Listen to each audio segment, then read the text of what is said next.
Welcome back. In this video, we will guide you through generating and submitting your IRAS Auto-Inclusion Scheme, or AIS, using cuteOffice. From your main dashboard, click on the Payroll module. In the sidebar menu under the Others section, select Generate AIS IRAS. First, ensure that all employees are selected in the drop-down for submission, then click the Retrieve Data button.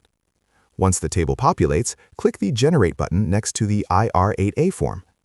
After the status updates to Generated, click Proceed to Submission. You are now on the AIS screen.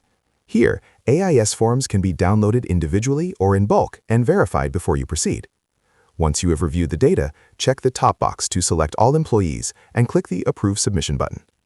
Scroll down to the AIS IRAS Submission section and click the Proceed to IRAS AIS Submission button. You will be redirected to the Singpass portal.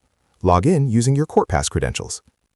On the Apex Commission screen, verify that the request is for the submission of employment income records and click Allow to authorize the secure data transfer to IRAS.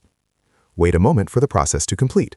When you see the message Successfully Submitted, click OK. You can now track your filing in the View All Submissions list. Shortly after, an official email notification will be sent to you confirming the submission status. Your IRAS AIS submission is now complete. Thanks for watching.